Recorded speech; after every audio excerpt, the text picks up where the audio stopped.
As Your Heart Betrays You, Part 36. A Miraculous Ladybug Fanfiction written and narrated by Mira Rose. With artwork for the opening and thumbnail image by Evenart Adam on Instagram and Tumblr. You can find a link to them, as well as the prior 35 parts, in the description box. Please enjoy Part 36. Marinette Dupang Chang, 21 years old, 10 minutes past midnight.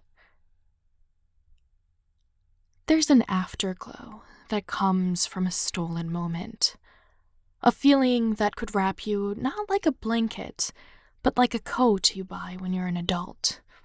Something warm that fits you in all the right places, but for the first time in your life, you probably won't outgrow. You might wear out the coat and find a new one, or you might replace the buttons as they pop off. You may even leave the coat on the floor of the mudroom, forgetting it as it gets kicked into the closet. But it's there. It was yours. It's yours, even if you buy another one next season. Marinette wore the afterglow from the moments she shared with Adrian into her apartment, shutting the door without a sound. Ruthlessly. I will love you. Ruthlessly. Her efforts at a quiet entrance betrayed her. The floorboards squeaked on her third step, and a lamp in the living room clicked on as if on cue. You were out late. Marinette didn't need to look to know her roommate sat smirking in the living room chair. And, she sighed, it was a date? Alia sprung up, all but flying to the bar wing of the kitchen countertop. Marinette, did you and Adrian go on a date? Her ribcage burnt like a stovetop, charring the soft feeling she'd ended her night with. Great. She'd wanted to bask in the feeling, and now she'd lost it to a playful question. Marinette couldn't blame her best friend for her curiosity, but there's something sweet in letting something sit on a grill undisturbed. We did. Instead of staying around to gossip with her roommate, Marinette retreated to her room and went to her sliver of a window.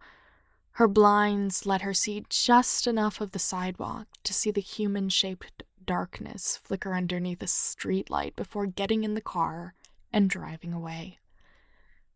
Just like that, their date was over.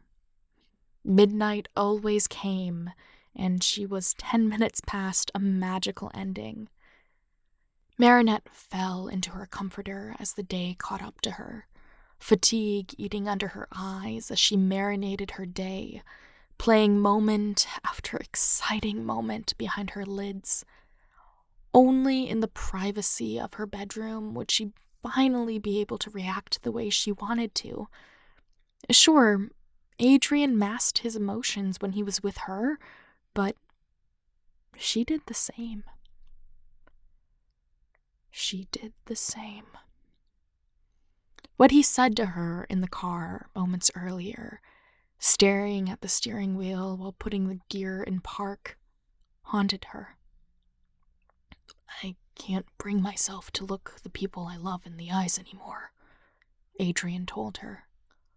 I'm not brave enough for that sort of thing. She hadn't known what to say at the time. How do you respond to a statement that rumbles the very chasm you tried to fill for years? Instead, she'd put her hand atop his, the car still going as it waited for her to leave.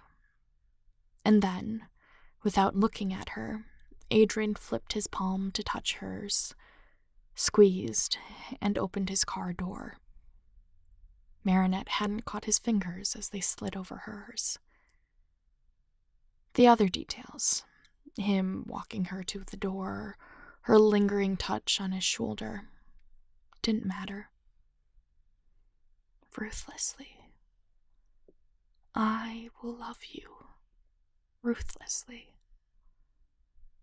Marinette knew what to say now. She knew what to say, and instead of sleeping on it, she called him. It took 3 rings for him to pick up, and she could feel the unease from the waver in his voice. Marinette? She closed her eyes at the sound of her name. Adrien? Yes. People who love you won't look away, even if you do. His breath came through as an answer, long and slow, as if it could buffer her like a gym mat from however he replied. Thanks, Marinette. I said it before. It was her turn to have her voice shake. I love you. Yeah. Adrien's voice cracked. I hope I get that second date. The laugh that followed, like something out of a skeptic or when you say something isn't funny at all, made her smile. We'll, Something shuffled like paperwork on the other end. I guess we'll have to set that up. Of course. Marinette twisted herself under a blanket. I'll talk to you soon, Adrien. Yeah. Fatigue bled through his voice, but she knew he smiled as he spoke with her. Talk to you soon, Marinette. She held onto the line, waiting for him to hang up, but pressed the end call button when she heard Alia stumble in the living room. The night was over. She should sleep. She should sleep. Instead, Marinette giggled. She giggled and kicked her sheets off, barely containing herself so as to not be heard in the next room. It was a good date. Even with her hyperfixations and his worries, they'd made it through the day, together. They hadn't fought. They'd laughed, shared a meal, shared a nap. They could do this.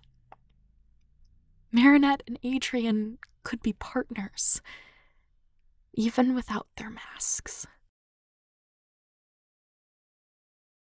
Thank you so much for listening. Part 37 is on the way. If you like this video, don't forget to not only leave a like, but also leave a comment to help promote this via the YouTube algorithm. If you aren't sure what to comment, put without their masks. I will catch you in the next one. Bye!